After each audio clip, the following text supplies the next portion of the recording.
Here he is, one of my favorite times of the week, visiting with Jacob Warren, and it's the Vol Report, brought to you by Vassy Lawn and Garden. Man alive, it's worth the drive. I'll tell you more about Vassy Lawn and Garden here momentarily, but I want to make sure that as many people as possible get to hear from Jacob. So go ahead and mash on that thumbs up button, like it, subscribe, and share.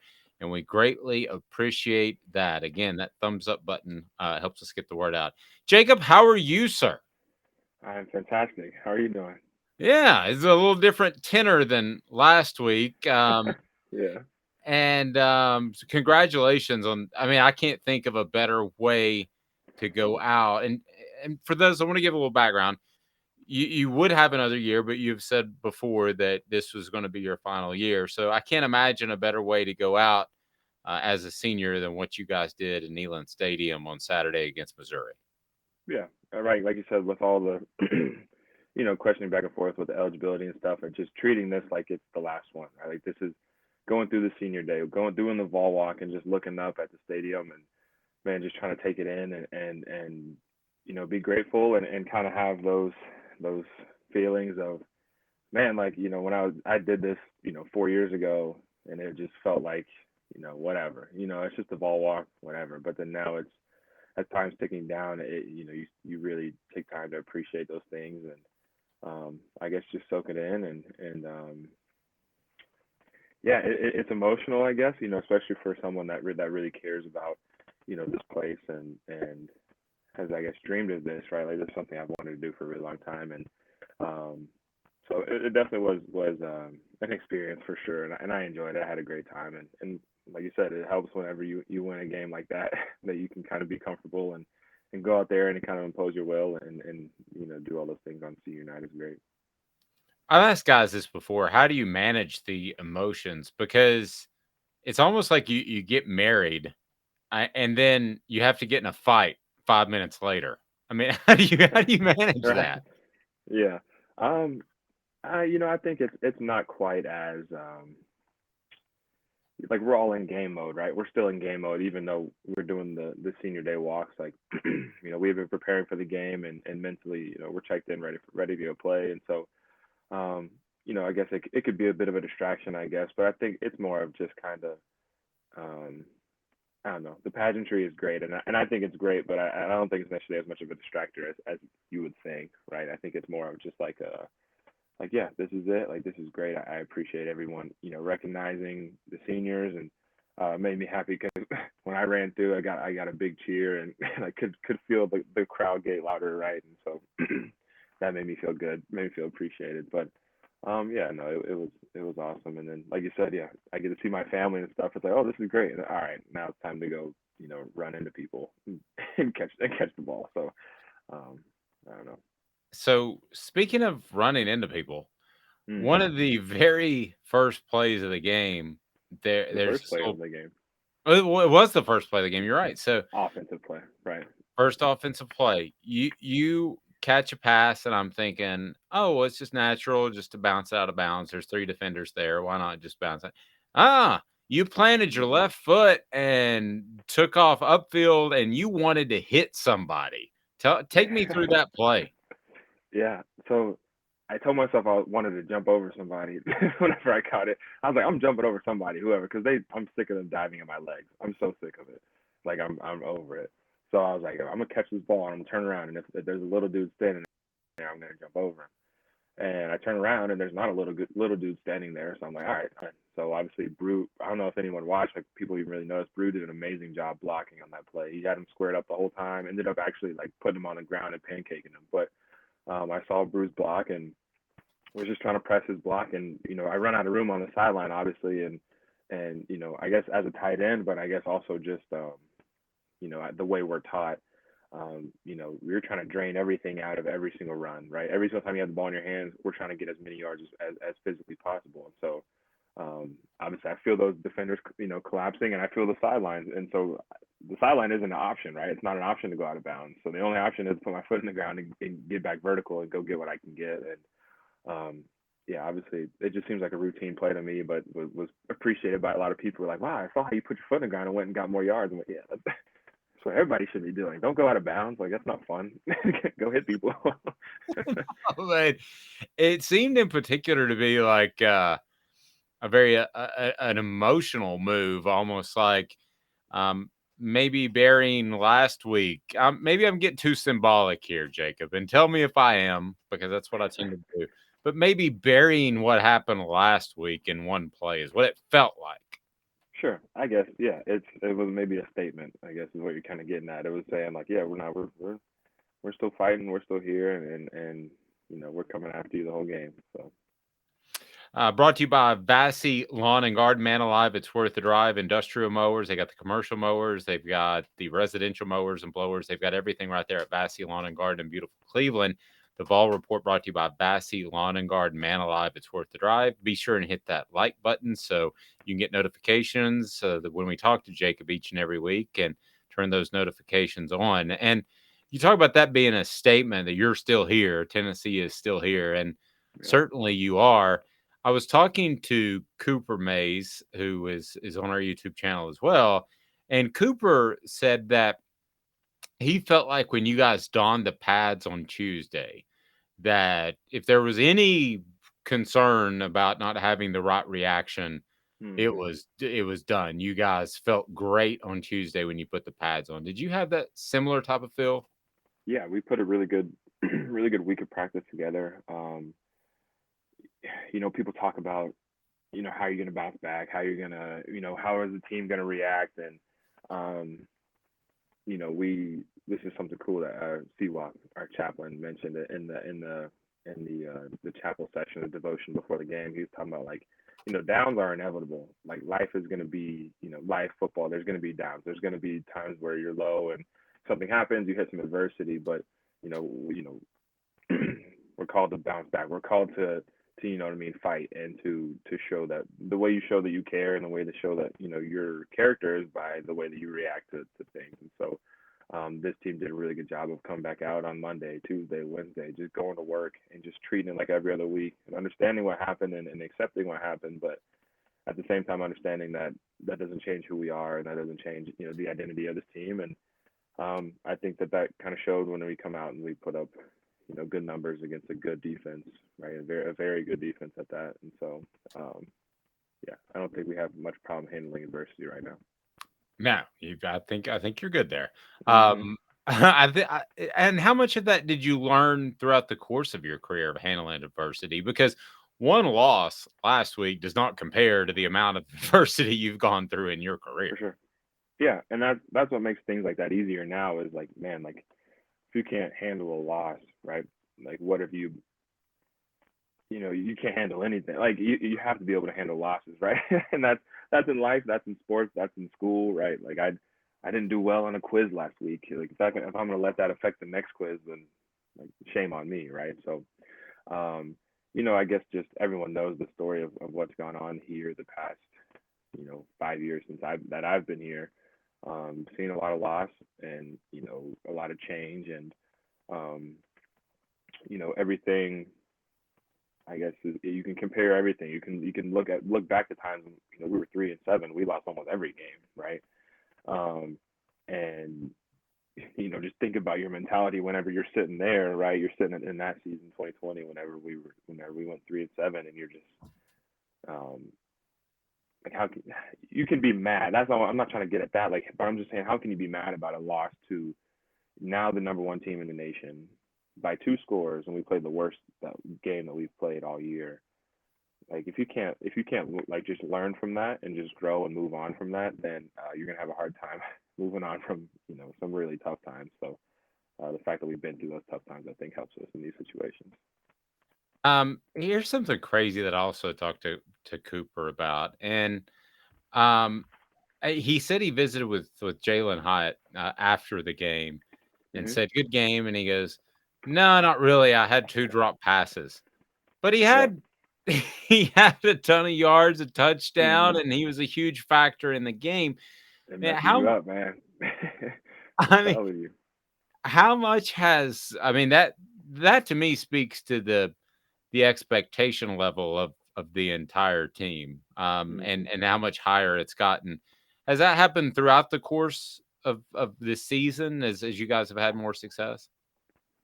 Yeah, I think you raise the bar and you raise the standard, and you understand what the standard is, and for yourself, right? And this is, there's a team standard, but there's also a standard that each individual person has for themselves on how they want to play.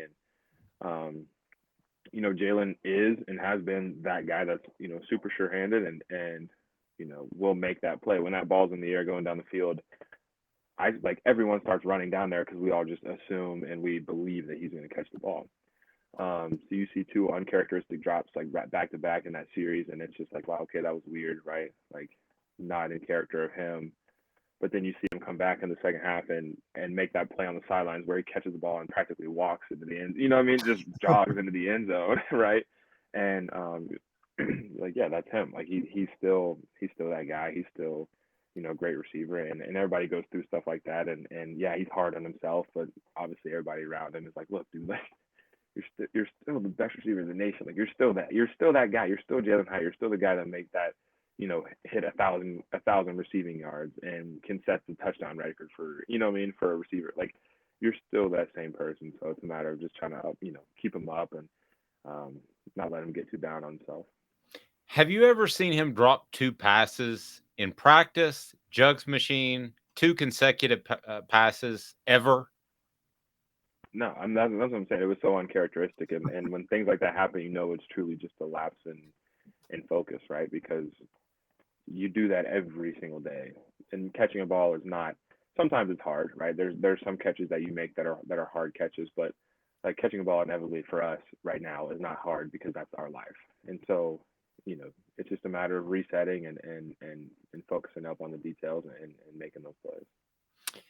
So if I would have told you in November uh 2020, 2 years Yeah. ago, that your team would have been accused of running up the score on an SEC opponent, what would you have said? Uh, oh my god, dude. Man, to me, the game is about winning by as much as you can. The game is about scoring as many points as you can and beating your opponent. So at the end of the day, I know there's people that are upset that we ran the score up and that we scored with 30, 40, 50. I don't know how many seconds left on the clock, but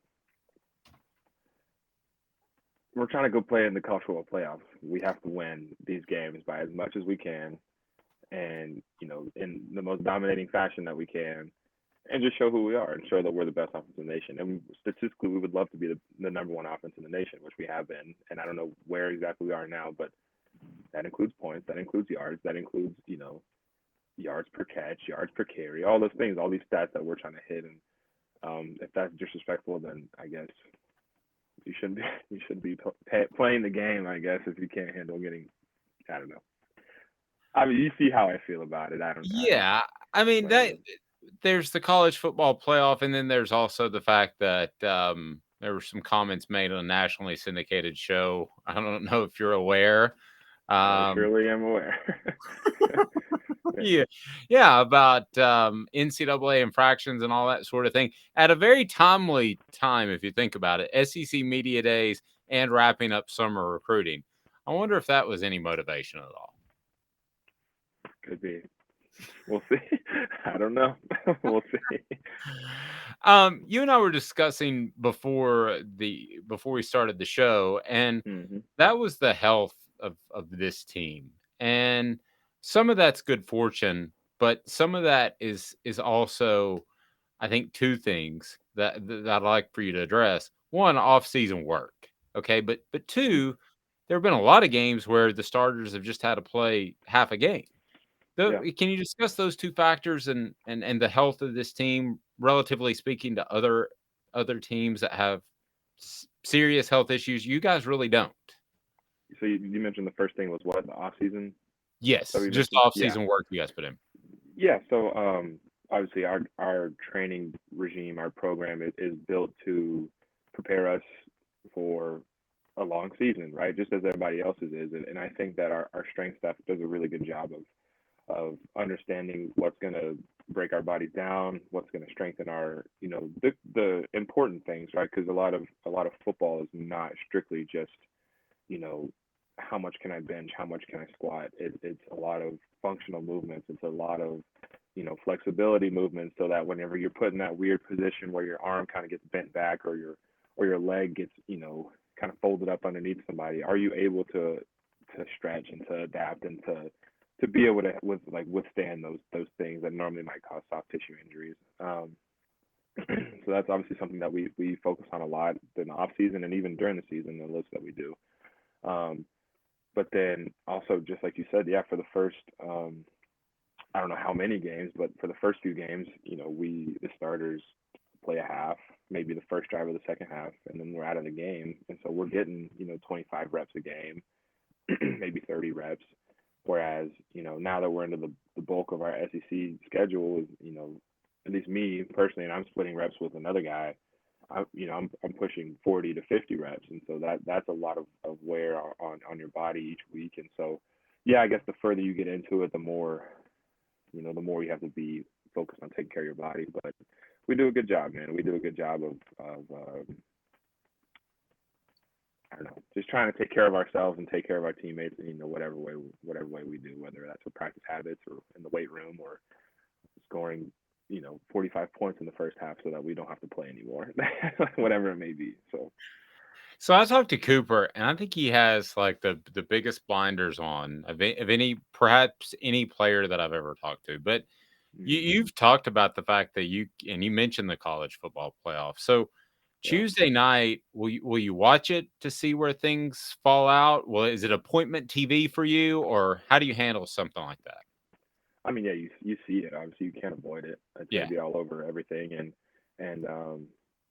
it truly doesn't matter until the end of the season, whenever the college football playoffs are going to happen. Right now, it doesn't matter what we're at, because that's not what it's going to be at the end. I mean, it might be what it is at the end of the season, but like everything can change and everything will change, and so there's a lot of ifs and buts, and this person loses to that person, and we need them to lose, or we need them to win, whatever.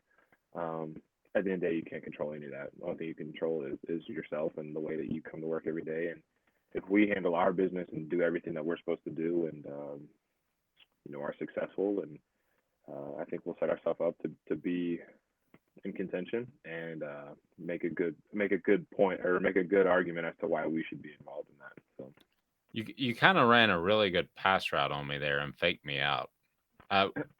Will you watch it, or will you just wait for it to pop up on your phone? I don't. I'll wait for it to pop on my phone. I'm not going to go out of my way to watch it. No. Okay. Because quite frankly, it doesn't I don't care what they whatever they have to say. Tell me about South Carolina. What you know at this point, and what you remember about the game last year.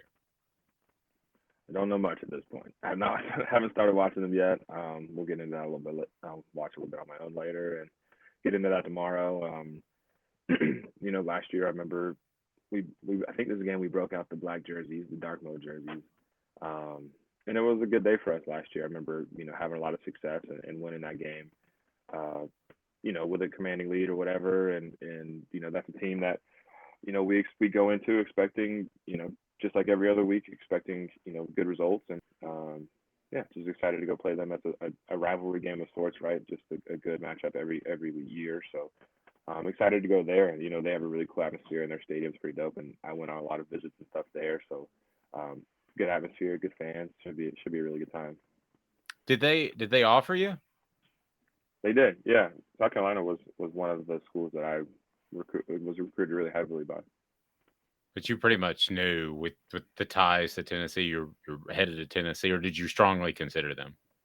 No, that was one thing during recruiting that I felt like I would have sold myself short if I didn't, truly consider, all the other options. And no, South Carolina was definitely one of the ones that I was seriously considering, and that I felt like they wanted me a lot. And in recruiting, you kind of tell who wants you, who doesn't, right? You go on a visit somewhere and they're not really paying much attention to you, or, you're kind of just there, then that's one thing. But South Carolina was one of those that I'm sitting in the head coach's office talking to them, and just chopping it up, and I'm getting to know about their families, and it seemed real there. And so I always appreciate South Carolina, and there's not necessarily any hate towards them, you know what I mean? Because they tried to offer me the same position that I'm in here now. So yeah, I appreciate that, but would love to go and get another win there. It probably took a while for you to believe it, but I think you made the think you made the right choice. I think you're in good shape now. I believe so. I'd agree. And the Fall Report brought to you by Vassy Lawn and Garden, industrial, commercial, and residential mowers, blowers. They've got it all there at Vassy Lawn and Garden. Man alive, it's worth the drive. And especially when we talk about those industrial and commercial mowers, whether you're in Knoxville, Nashville, Chattanooga, they say man alive, it's worth the drive because they can buy in quantity and save you money for your business. He's Jacob Warren. I'm Dave Hooker. This has been a presentation of Off the Hook Sports.